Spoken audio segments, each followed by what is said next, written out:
So check this bike out. This is the most clapped out Kenevo SL on pink bike. And it is currently unrideable. And I'm gonna spend 1 week on this bike. And if you're curious to get one or have one, there is a lot of information involved. So this bike is unrideable. All the bolts have rattled loose. The wheel's broken, the shock's blown. And I'm gonna have to spend an entire day fixing it just to ride it. In order to access this linkage bolt, you need to remove the chainring, which is kind of a bummer. That's one not benefit of having a complex, sexy linkage like the Kenevo SL. This bike had so much Loctite on it. It was really challenging to get the bolts out without them snapping. Now I do not blame the guy who owned this bike, because I have a Kenevo full power and it rattles apart, and every single bolt on that bike has red Loctite. I don't know if this is unique to Specialized or not, but it is a problem. Maybe it's just normal for big heavy duty enduro bikes that you ride hard. So this bike also had a broken chain. It had a KMC chain. I don't know if it comes with that one or not, but KMC chains just tend to always break on me. One interesting fact, it has the same size chain as the full power Kenevo. So they're kind of like brothers and sisters, even though they look different. So this bike was originally $11,000, but it's never been turned on, so it's definitely a massive question mark on if it's actually going to even be rideable. Definitely a massive risk going with the used stuff, but you never know. This was an $11,000 bike, so you got quite a bit of budget to get it fixed, right? Since I have this bike for about a week, I'm going to put my tires and wheels on it. I'm going to call it Jeff Kendall Weeding. If you watch bike review videos, you probably know this guy on the screen. I really enjoy his videos. They're super good, I think. It's the first time I'm going to put my own wheels on here. So unfortunately, I don't have any sponsors, so I have to borrow the wheels from my full power Kenevo. And YouTube is an absolute time and money sink unless you're getting free products or you're sponsored, and I have neither. Except for my super good friend who let me borrow this bike and half the parts of my videos. Shout out to Michael.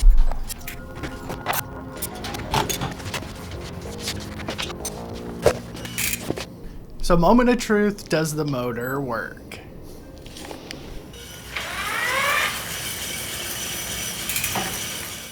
It was an absolute relief that the motor turned on. It looks like it's giving assistance. So this $11,000 Kenevo SL comes with a Grip 2 Fox 38. Now I'm going super Jeff Kendall Weed on this one. And I'm going to put my favorite fork on this bike, and that's currently the Marzocchi Super Z. It's a progressive free ride fork that feels identical to the Zeb. Alright, you guys ready for a 20-minute video about me complaining about Codars on an $11,000 bike? Well, don't worry, because I actually like Codars. They're not half bad. They never overheat. So going through every single bolt on this bike is absolutely vital if you own it, because I promise you, if you ride this bike how it's intended, it will rattle loose unless you Loctite every single bolt on it. The $11,000 Kenevo SL comes with a Fox Float X2, and it is slurping. No surprise. The shock is currently silently recalled from Fox. They're keeping that one under the rug. But fortunately, I have two coil shocks to test on the Kenevo SL. I have the Fox DHX2 and the DHX, the little sister trail shock. I'll just tell you the DHX is a disappointing shock. So the Kenevo SL has major shock fitment issues. The DHX does not fit. It hits the shock tunnel, so you'd have to get a smaller piggyback or not run that shock. You can't run a Marzocchi bomber coil, a Suntour Vora.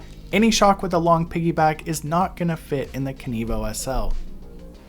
So it's definitely a good idea putting any shock on the Kenevo SL to cycle it through the travel to make sure it clears the shock tunnel. The DHX2 has this short little piggyback, the same one as the Fox Float X2, that has really good fitment on most bikes, as long as the shock tunnel is wide enough. My experience putting the rear shock in the bike was super challenging. It probably took me an hour and a half, and I had to disassemble the linkage. It was a used shock, and it may be the fault of the DHX2 shock, but it does require you to take the rear wheel out, and it has some unconventional spacers. So if you're like a change the shock kind of guy like myself, this may not be the best bike for you. If you're a set it and forget it, just disregard that. While I was changing the fork, I did an inspection on the head cup, so you can adjust the reach on this bike, which is pretty awesome. and I was pleasantly surprised to find out that there is an aluminum cup inside the frame, so the bearing's not sitting on the raw carbon. Maybe they learned something from the Enduro on this bike. I love the Fox 38 in tech trails and downhill challenging terrain, but realizing I like blue flow trails, these progressive forks like the Super Z and the Zeb are actually better on modern trails, so I'll be on the Super Z for the rest of the video. The Kenevo SL in extra large S5 has a pretty tall stack height. I think it's like 645. My personal preference is a low stack height, so I have that thing slammed all the way down. Do not listen to the video saying you have to ride a high-rise handlebar. You need to test a high-rise handlebar, and then you need to slam your stem all the way down and decide what's best for you.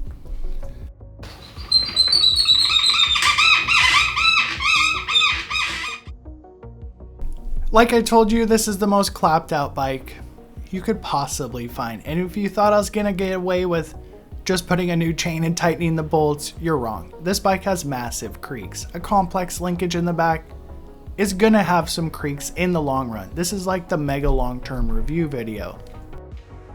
As a recent owner of the Specialized Enduro, I was like, oh, it's gotta be the main pivot, just like the Enduro. Well, you're wrong. This bike is completely different. So this creak was actually me misinstalling the shock. It has a really complex linkage and I put the spacer in the wrong spot. I literally spent like 8 hours getting this bike ready, but it's got all my parts on it, it's safe, the bolts are tight, and it's ready to go ride. I personally love Specialized bikes, so this isn't my first rodeo on the Kenevo SL. But to be honest, this S-Works model was an absolute disappointment. So I'm gonna get all my components on this bike and let's try it. So the first thing you should know is the rear suspension on this bike is absolutely incredible. So this is a Kenevo SL1 with a 35 Newton meter motor. I am gonna try to swap the 2.2 motor into it on this video, but wow, it does suck on the climbs. The rebound on these long travel bikes, it really likes to be in the slow position. And this can be a problem if you're a heavyweight rider because that already demands a slower rebound. So blue flow trails with my favorite fork and my personal wheel set, let's see how she goes on my most familiar test track. The rear suspension is really good for jumping. It's like super predictable and has the perfect amount of progression. Very impressed with the performance of the Kenevo SL so far with a coil shock. The Kenevo SL comes in at 44 pounds and 20 kilograms. That is with the correct downhill rated tires and wheels. Carbon wheels are not any lighter than aluminum wheels when you buy the heavy duty ones. So I'm going to wash this Kenevo SL because it's super important, obviously, to wash your bike. But the main reason is you really get to learn your bike inside and out. Check it for cracks and see how she's doing. Here's a reality of riding a long travel 29er. The seat is going to buzz the tire. So fun fact, bike shop owner told me more damage occurs to e-bikes from the hose than actually riding. So he told me only use this little rain sprinkle technique when washing the bike. So check out the KSL. It's kind of a nightmare to clean this bike because the shock is so tight and low in the bike, you can't get a brush under there. Technically, removing the shock is the best practice to clean this bike. It's just the reality of riding a super bike with a low slung shock. It is going to be difficult to clean. This could also be a mud trap, but it's almost summer, so there's really no mud out on the trails yet. And for once, my bike gets washed too. There's no denying the Kenevo SL is a good looking bike, even in this banana yellow color that actually looks pretty good in person. So don't let those photos fool you on the website because they actually look really good. Second ride on the Kenevo SL, standard trail riding, not the most challenging terrain. So this is what I found on the climb. I had to leave it in turbo the entire time because the bike is so underpowered. And yes, it is a Gen 1 motor. You need to know this bike has an interrupted seat tube in the largest S5 size. This is the farthest it goes down. So if you were one of those 90s mountain bikers who rode around with a pole up your butt, this is not an issue. But if you used to be a BMX guy, you're gonna hate this bike. Riding with the seat post this high will compromise your style because you have to ride like you're taking a dump. It's a long, low slung modern bike, and it does pedal strike on literally everything when you're doing that normal trail riding.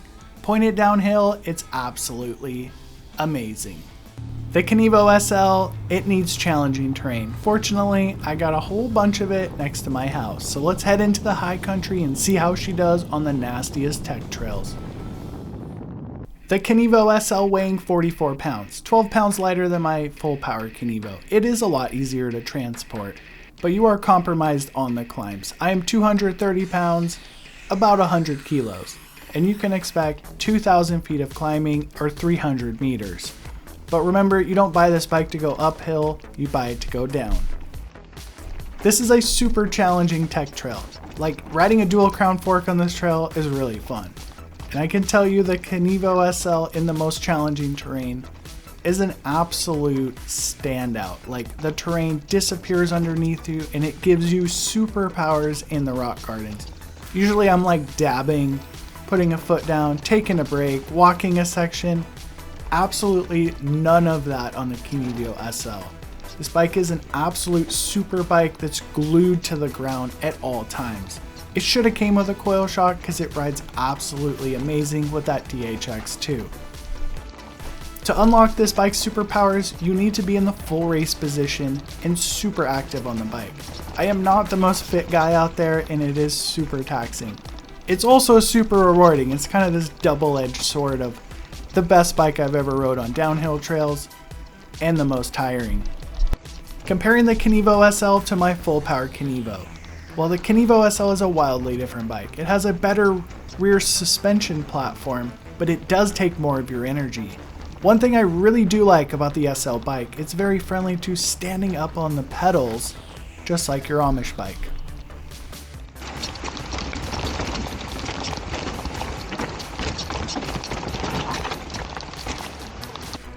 This is not a play bike, it is a race bike. It struggles to lift the front end up. It doesn't like to jib. It is super long, low, and slack, and corners amazing, but it is a little bit compromised on the jumps. Remember, it's not the board, it's the rider. How much talent do you have? If you're talented, that's not a problem, but if you're mediocre like myself, it does struggle to jib and jump. This is the second generation specialized SL motor, and this is the first generation. They are virtually identical, except for a few little changes, because this is a kid's SL version. It has a plastic bash guard and some different cranks on it, but this one does have 50 Newton meters of torque, and it's pretty popular online of people swapping the motors over, but I'm going to solve all the myths and mysteries around this. So pleasantly here to inform you that removing the Kenevo SL motor is super easy. It is literally 3 bolts on each side. Common bolts like a T25 Torx and an 8mm Allen key. Once you get the motor unplugged, it comes out very easy. If you want to take the battery out of the bike, you do have to remove the charge port and a couple tiny little Torx, and there is 2 bolts on the down tube that secure the battery in. That is one reason this bike is super silent. The battery is bolted in there, none of that Bosch rattly around stuff. Here's both motors on the bench. They're virtually identical and they bolt straight in. I was absolutely blown out of the water to see that Molly was the manufacturer of this. They are a massive German company that makes parts for BMW. Does that mean this is unreliable like a BMW? I don't know, leave a comment because I have no idea. So the new motor is about 5 ounces heavier. It does have more power, so maybe it has more windings inside of the motor to give it that 50 Newton meters of torque. Is 5 ounces gonna matter on the bottom of your bike? Absolutely not. The 2024 320 watt SL battery is a little bit heavier. Maybe it's got some more cells in it, but they're virtually identical and they all bolt together. So the kids' Reivew SL motor, you need the proper tools to get the cranks off, or you gotta break that plastic ring off in order to fit it on the KSL. The motor would not fit in the bike. That's because the nut inside of the motor had pulled out. You have to screw a bolt into the nut inside the motor and then hammer the nut back into the motor. This is super sketchy because it's a lightweight housing. Bolting the SL1 motor into the kids Reivew is pretty straightforward. Like I told you, 6 bolts. I swapped the TCU, the battery, and the motor from the KSL into the kids Reivew, and it was basically de-restricted. So with all the kids parts swapped into the Kenevo SL, it was restricted to about 9 miles an hour, which the kid Reivew is. So the programming of the motor is actually inside the motor. It's not in the TCU. This was really frustrating, but I did learn something super important when I was riding it like this. During the initial test ride, I had put everything on the KSL back to stock to give it back to my friend. I put the flat pedals back on and I wanted to swap them back, so I went out on flat pedals on the KSL. On flat pedals, I took it for a ride. Remember, it's restricted to 9 miles an hour, but it does give assistance on the uphills. I literally could not tell the difference between the stock motor and the second generation motor. 15 Newton meters of torque is not very much. So when I was riding the flat pedals on the Kenevo SL on the last couple rides, I was like, wow, this honestly kind of sucks. I felt like an absolute passenger on the bike. When I was clipped in, I was in control. This is an expert level bike that really does better when you're clipped in. During that ride, I had also put the 38 in the bike. The 38 is the fork for this bike. It's a race bike that's absolutely glued to the ground, and that's what Fox 38s do best. Don't try to turn this into a fun play bike. It is a business race bike. Taking the bike to an authorized Specialized dealer to try to get the wheel size reprogrammed, and it did not work. Absolutely not work. You have to de-restrict it and buy a new bash guard if you want to do this swap. There is literally no bike better than the KSL if you're looking for fast times on challenging terrain. It's kind of a one-trick pony, but it's so good at that one trick. It's an absolute masterpiece and super bike. As long as you have the fitness to get to the top of the hill and ride it actively. Now, if you watch this video on your screen, you can suffer through another one of my videos where I compare the Kenevo SL to the full power Kenevo. But remember, in this video, I wasn't clipped in, so it wasn't the best experience.